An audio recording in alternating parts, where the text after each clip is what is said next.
webinar. Going to talk a little bit about their Medicare supplement, where they rate up in the market. Got a guy by the name of Todd Weiss on the other end here with me. He's also a licensed agent.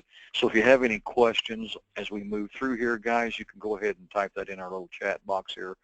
There's a little orange icon up at the top. You just click on it, and a little menu box will drop down. That'll allow you to type up any questions you have. He'll try to answer those as we move through the webinar.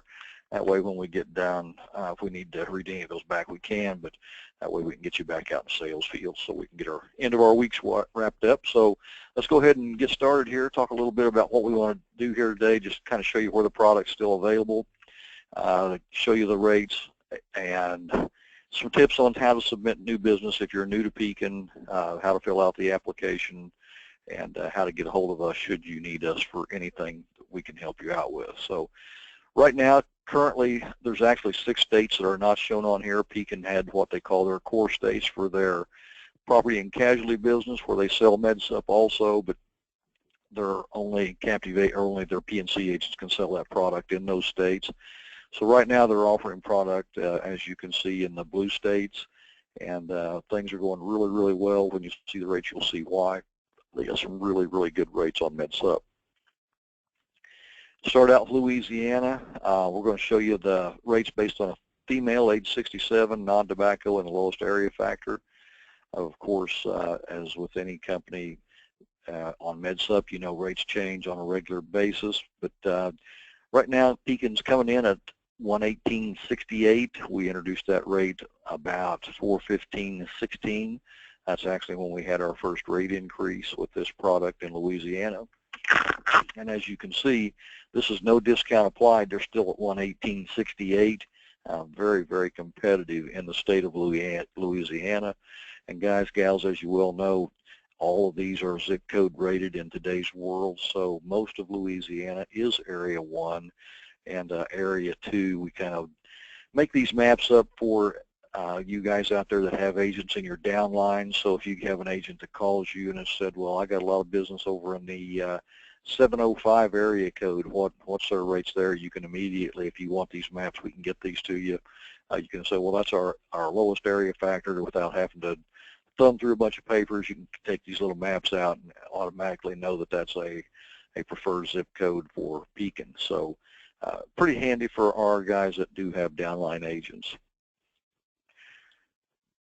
Michigan, been one of our premier states. We just had a rate increase in Michigan on 3/1. We're still in a number 2 chair there to the competition. We're at 116.10. As you can see, that's still a very, very competitive rate. We can see American National's not had a rate increase in about 1.5 years. We all been in this business for any length of time. We know that's going to have to change. And all of these rates, guys, are based on a 67-year-old female, non-tobacco, lowest area factor. So that's a comparison rate. When you look at the Bankers Fidelity rate, that's also a 67-year-old female in Bankers Fidelity's lowest area code. So we're pretty pleased with these rates. The business is going in. It's, of course, you can always use more. What's the old saying the farmers usually always say? I don't want to own all the land, just what lays next to mine. Well, that's kind of the way we are in the insurance business. We don't want all the business, but just everything that you can send us. So anyway, 116.10, state of Michigan, laid out in 3 different area factors, Area 1, 2, and 3. And it's kind of neat the way Michigan's laid out. It's the west half of Michigan's all Area 1, the center portion's Area 2, and the Area 3 is the Detroit area. And I will tell you, we've got a really large agency up in Detroit.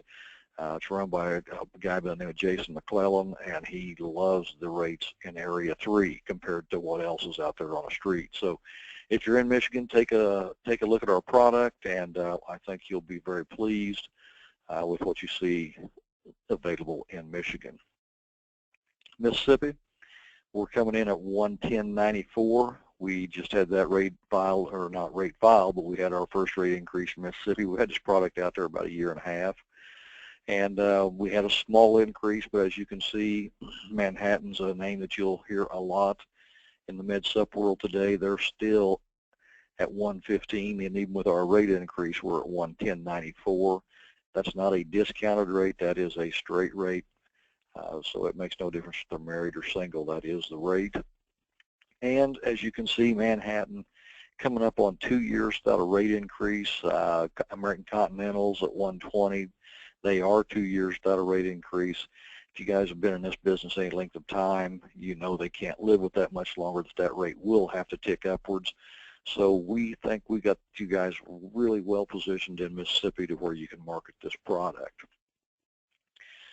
In Mississippi, the map lays out most of the whole state, the upper quadrant of Mississippi all the way to the bottom on the west is Area 1, and of course down in the lower Delta areas is where the Area 2 is your 394, 395, and it's still priced pretty competitive right there also. Tennessee, getting a lot of business out of Tennessee. You can see why. We're coming in at 111.93. Bankers Fidelity's at 116.53. They are about 6 months farther into their rate without a rate increase than we are, so we know probably that's going to tick upwards, as will Combine and Manhattan, not too far off either. So a lot of business was filed back in 2015 in Tennessee. All doing well, but we think we've got you in a really, really good spot in Tennessee. The only area in Tennessee that is not Area 1 would be, I believe that's Nashville, and right in the dead center. So outside of that, the whole state's Area 1. Excuse me, Texas. Another country down in Texas, so a lot of commerce down there, a lot of Medicare supplement states, or a lot of companies want to get to Texas because of the diverse population down there. We are at 109.50. And guys, gals, that's not a discount rate again. That is the rate in Texas. We are doing great in Texas with this product.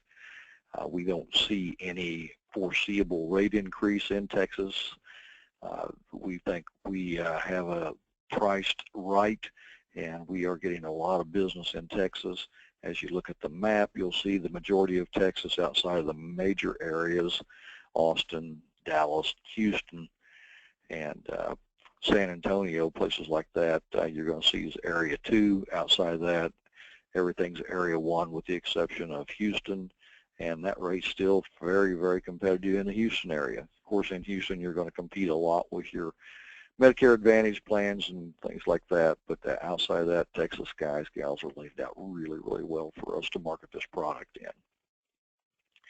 Virginia, another state where we just got that filed, and the first thing you know, we had a few issues, but the rate's 93.68. That is current, and Virginia priced extremely competitive.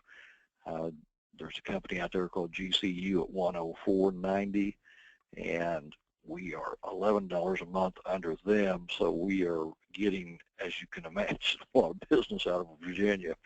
Virginia's a good Med Supp state.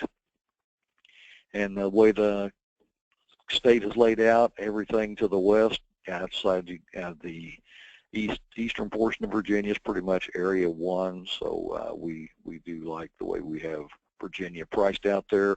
If you're selling in Virginia, and we know a lot of you are, I appreciate the business. You guys are doing a great job. So a lot of talk about Plan F versus Plan G, and as you can see, we also have a Plan G. In Missouri, we're at 157.84, and our Plan G is 128.23. So my question to you is, since there's a $20 difference or a $30 difference there, almost right at a $30 difference, why would we not sell a Plan G in the state of Missouri when there's, you know, $360 difference, and all they have to pay is $166 out of their pocket? So always look at your rates, and based on what you're selling with, whether it's an F or a G. If you look at some of those areas, there's not a lot of difference. Like in Virginia, our F is a better buy than our G. It's at 83. There's a $10 difference. That's $120. A Part B deductible is $166. So it only makes sense that if I was an agent in Virginia, I would be selling the Plan F for Pekin versus the Plan G. So as we all know, there's some talk going on about Plan F going away. I've had some of my policyholders call up, and they've been approached by other agents and saying, oh, God, in 2020, my Plan F's going away. I won't have any insurance. What am I going to do? And it's just like the agent was telling them. I said, he told me I'd be canceled. I need to make a change now to a Plan G. Well, you and I both know that's not true. They just had the National Medicare Supplement Conference right here in Kansas City where I live, and they did a seminar. One whole session was dedicated to the 2020 change, and I didn't get to sit through that, but the guy on the other end of the phone, if he's logged back on, did. His name's Todd Weiss. Todd, are you back on? Audio, yes. And here's the summary of it, guys. I was a little confused before I went to this conference, and it was good to go through these classes. And to summarize it and make it as simple as possible, they said if you are enrolled in Medicare Part A before January 1st, 2020, you can continue to buy the Plan F the rest of your life. If you get on Medicare or on January 1st, 2020 or afterwards, you can never buy a Plan F. So if you, like I said, so recap, Medicare, if you're on Medicare before January 1st, at least Part A, you don't even have to have B, but at least if you have Part A, you are qualified to buy the F later on in life. But if you're new to Medicare on January 1st, 2020 and beyond, you can no longer buy the full coverage plans like Plan F. So with that said, stop thinking how that's going to create a lot of chaos out there when 2020 rolls around. So it's going to be up to people like you and I to be able to educate our policyholders as to what actually their options are, and stop and think about that. You write a man and a wife a Plan F in December of 2019, and about a month later they call you up and say, hey, our neighbors are turning 65 in January or February, and they want to buy the same plan we got. And you go to them and you say, well, I'm sorry, I can't sell that to you. Your birth date was after 2020. Your 65th birthday was after 2020, January 1, 2020, so I can't sell that to you. There's going to be a lot of confusion, but you guys all know when there's chaos in the market, there's opportunity for us. That's when the buying public will definitely be turning to folks like you and I for guidance. And so do your homework, study up on the changes, and I think it'll be very beneficial to you when that time rolls around. But who knows, when 2020 rolls around, they may change it again. So tell people just not to get too excited, that you'll take care of them. You'll let them know what changes are when they happen. So anyway, moving right along, we'll talk a little bit about once you're appointed with Pekin, what to expect. Some of you guys are already appointed. Some of you may just be getting appointed, so I won't spend a whole lot of time on this. Some of this will be familiar to you if you've already been appointed. You get your welcome email from Pekin, and then you're going to get an email from our office, and that'll come from a Sandy Stamper or a Tamara Star, and they will have your username for the agent portal, for your Pekin agent portal. At that time, you're going to receive another email from the Pekin security desk with a temporary password. And guys, if you're like me, you won't get it done within 5 days, so you're going to end up calling Tamara and Sandy to get you logged back on there. So if you can, once you get that, tell your agents once you hire them, make sure as soon as they get that security desk email to get on there and get logged in, because that temporary password's only good for 5 days. We can always reassign it, but it makes it a lot easier if they get it done at the time it's sent out. Okay, so once you get that, then you're good to go. You can start writing business. Pekin's philosophy, and we'll go through their app here in just a minute, not all of it, but some key points to it. Their underwriting is based on a field underwritten model. Now, if you've been selling Med Supp as long as I have, I started selling Medicare supplements back in 1984, done nothing but that since then. The Part A deductible was $356, I believe it's $1,288 right now. So everything was field underwritten back in those days. You'd have to take an app, send it into the insurance company, a month later you'd find out whether it got issued or declined. Today's world's a little bit different, but Pekin's philosophy is they still want to establish that agent-policyholder relationship. So they very strongly believe that we physically see each policyholder and take the application. They are slowly but surely coming away around to some of the things that we are trying to suggest to them, that they should allow you and I to take these applications over the phone, especially in situations to where maybe you've had a relationship with a policyholder for the last 10 years or so. Their premium on their current plan has went up. You're trying to help them get a better product, and we don't see why you couldn't do that over the phone. So we're pushing in that direction. We haven't got it done, but I think we're getting there. But at this point, guys, they do require face-to-face. So it's basically a field underwritten model versus a simplified issue. In other words, when I say simplified issue, we're talking about the companies out there that if you answer any questions yes, the policy's not issued. You can actually answer questions yes on our policy, on our underwriting model, and still get a policy issued depending on the situation. The agents are expected to obtain all the information necessary to underwrite the application. If there's stuff that's left off, we're not going to send out an APS. Those things are expensive. Any questions regarding the insured's health is going to come back to you, the agent, for clarification. So as I said many times in the past, if you get it all right the first time, you won't have any problems. But if you write on there, policyholder's diabetic, and that's all, or they say they're taking metformin, you're going to have to go back and tell me how many times a day are they taking metformin. That's all asked in the medications list. So make sure you fill it all out, and you won't have any issues. We'll do what we can to help you. If there's like on this app right here, I've seen sometimes where they put the height at 5 feet, and then they go to the weight and they put 2. So I got a 5 foot tall person weighing 2 pounds. The height all goes in one box, and it's the weight goes in the second box. But if we see stuff like that, guys, gals, we'll go ahead and make a phone call here because we scrub the apps. We don't want to burden you with all of that kind of stuff. But when it comes to the HIPAA type stuff, then it's going to be up to you to help us out there if we need those kinds of things.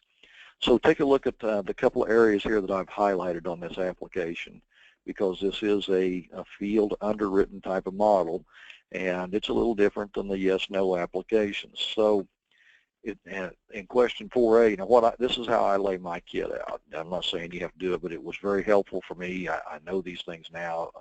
After you do it a while, you know what the underwriting is.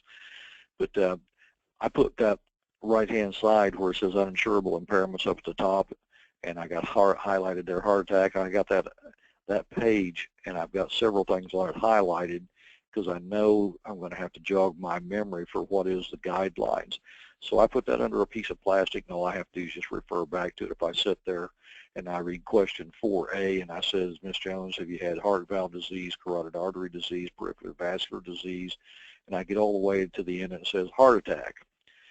And she says, well, yes, I had a heart attack. And so my next question then I know has got to be, how long ago? And if she says, well, it was just a year ago, then I know I'm not going to get it issued. I'm done. I need to go to a different underwritten, something that's maybe a lot more flexible, maybe an ARP. So it says in my underwriting guide, they can have had a heart attack or stent placement if it's been, more than 3 years. If it's been within 3 years, it's going to be a decline. So in my example, she says, yeah, I had a heart attack. It's been about 8 years ago. Okay, check yes. Give me the information on the application, and we'll go ahead and underwrite that. Then you go down to another area that we get a lot of questions is internal cancer.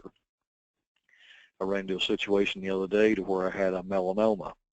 So if you look over where I have it highlighted on internal cancer, and this again, I carry this and I highlight these because I know I'm going to run into a lot of that out in the field.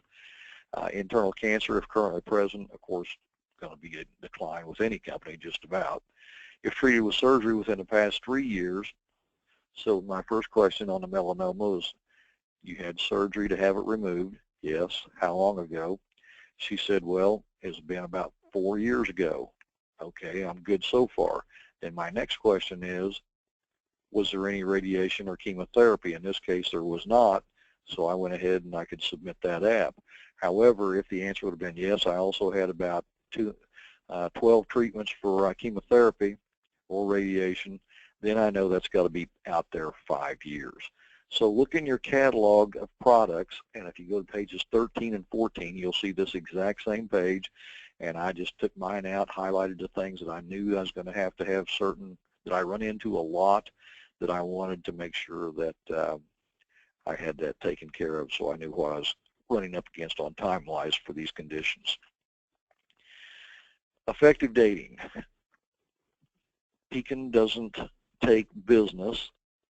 If you have somebody's turning 65 90 days from now, you got to wait to 60 days before you can submit that from the effective date of the policy. So if you had someone that was going to be 65 in September, you would not be able to write that just yet. You'd have to wait till time goes by. Some companies will let you go out 6 months. However, I will tell you, I always loved it when I seen an agent write a piece of business 6 months in advance, because that gave me a lot of ammunition to ask the policyholder, well, why did you get in such a hurry? Why did you sign up so early? There's a lot of other opportunities out there. And I usually would knock those out about every time I would run into them. So 60 days is the guideline on submission of business. As with any company, backdated applications will not be accepted. So in other words, you can't go back and date an application 2 weeks and expect us to issue it. We're not going to do it. And if you've done any certification for Medicare Advantage, this is one of the test questions. No other person, including the spouse, may sign on behalf of the proposed insured. If you guys know what I'm talking about, I think that question goes, she will have to get up. If she went to bed early, she's still going to have to get up and sign her own application. So the individual does need to sign his or her application. Drafting of the premium. The premium is drafted on issue. The effective date, also, guys, I want to make sure you understand this. Some companies use the app date. Some companies use the effective date. Pekin goes by the effective date. So let me give you an example. You are writing a policy today for a July the 1st or for a June the 1st effective date. Your policyholder has a birthday on the 23rd day of May. That means you have to quote their new birthday age, because they will be a year older than they are today when you're writing the app than they will be at the 1st of June when it goes into effect. So they go on the effective date of the premium or of the policy to determine which rate you use also. If you're doing electronic funds transfer, you got to be within 10 days of the effective date. Okay, all the business comes to a fax number of 309-323-8440, or you can email it to newbusiness@picapplications.com. That comes right here to our office, or you can mail it to us right here at 1600 Northeast Coronado Drive in Blue Springs. Don't worry about writing all this stuff down. Todd will email everything to you after the webinar. And we scrub all applications for mistakes here. So sometimes you'll get a call from a Sandy or a Tamara or maybe myself if they get backlogged and say, hey, we need this or this for the application. We'll do as much as we can to help you out with that process so that we don't have to cause you a bunch of pain to go back and get extra information. One of the last things I want to cover is the electronic application, guys. Pekin does have an electronic app. We get asked that a lot. So you're going to log into your PekinInsurance.com to your Pekin Partners and to your Pekin Partners portal. You're going to click on Pekin Partners, and that's going to take you to this web page to where you're going to put your username and your password. Guys, gals, if you're like me, you've got so many different usernames and passwords, it's hard to keep them all straight.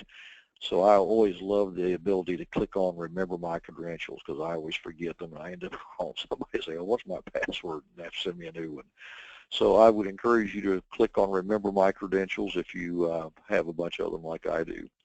At that point, you're going to have, under your business processing, you're going to click on Rating. And if you're doing a Med Supp, you're going to click on Med Supp. For this example, that's what we're doing.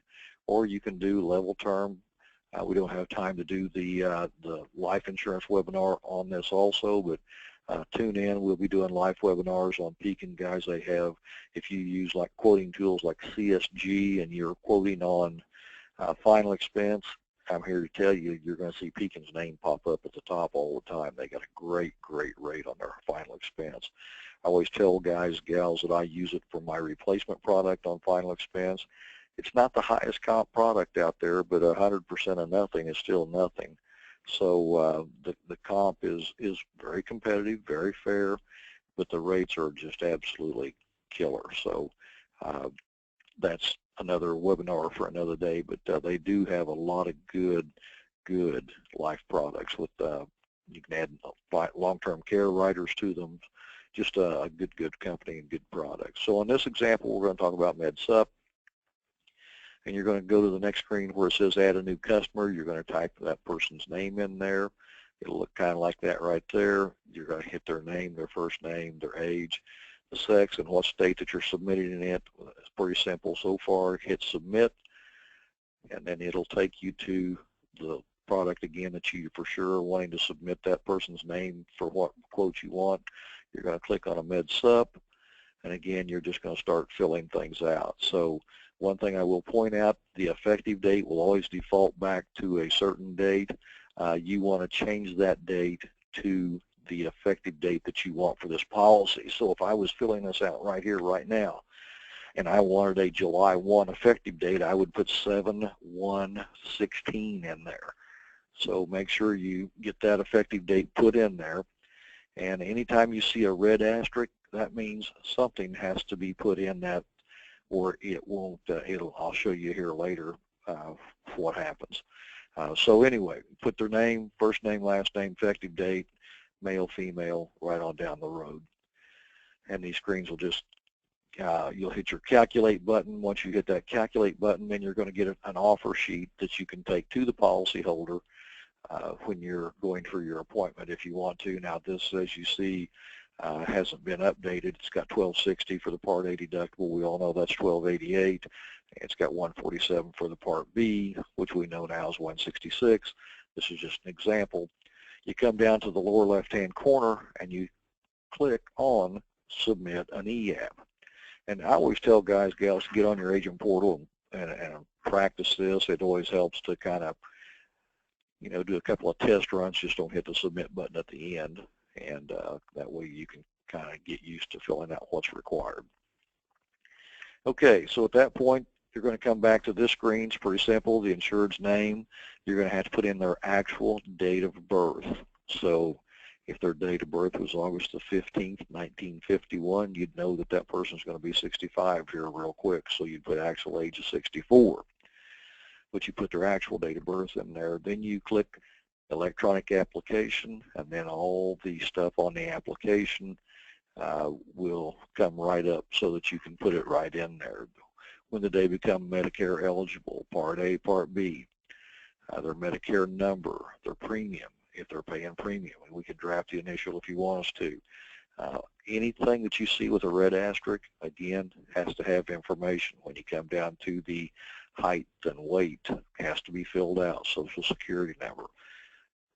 If you have a billing name and address different from what's above, you've got a place right there to put that in, right in here. First name, last name if you want a different address. You know, sometimes in the rural areas, maybe instead of having a street address, their mail goes to a P.O. box, so that would be the place you'd want to put that there for their billing information, things like that. Move right along, then you will get to the health questions, and where it says up here, provide details for another person, that has been updated. That is for the medications, things like that. So if you click a yes answer on diabetes, you're going to click that, and that will bring up the menu for where you enter the medications. Then you just keep hitting continue. After you get through all the health questions, it'll continue about the did you, to the best of your knowledge, again, everything that's on any standard Medicare supplement application from any company, these are all laid out. The questions are the same, maybe in different areas, but like if you look at question number 4, do you have another Medicare supplement policy? If they've got maybe AARP, you're going to put AARP. What plan do they have? Just like you would on any other paper application. You move right on through that, hit the continue button at the bottom, and it'll take you to this field right here. This is their bank draft information. You'll need the financial name, the bank routing number, is it a checking or savings, the account number, the routing number, and the date of the month for the withdrawal. Once you get all that entered in there, hit continue, and then this screen will come up.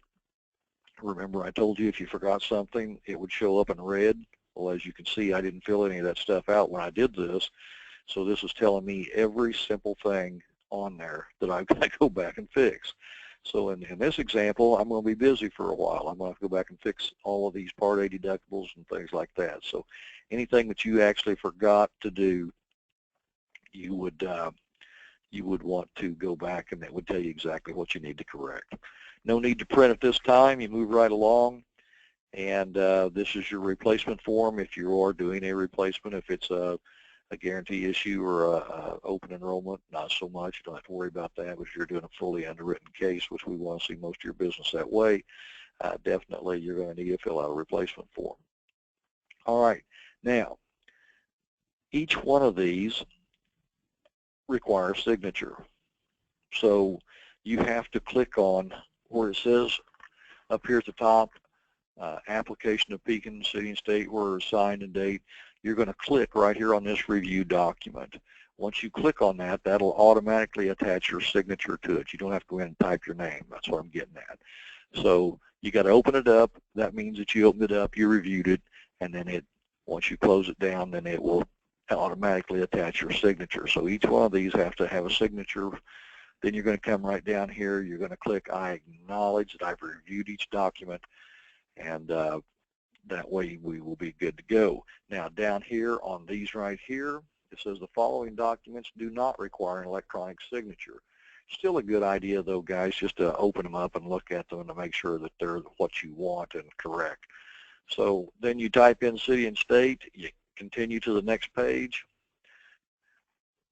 and it's going to again pop up right here. Now we put a little note here on this page where it says signature of proposed insured.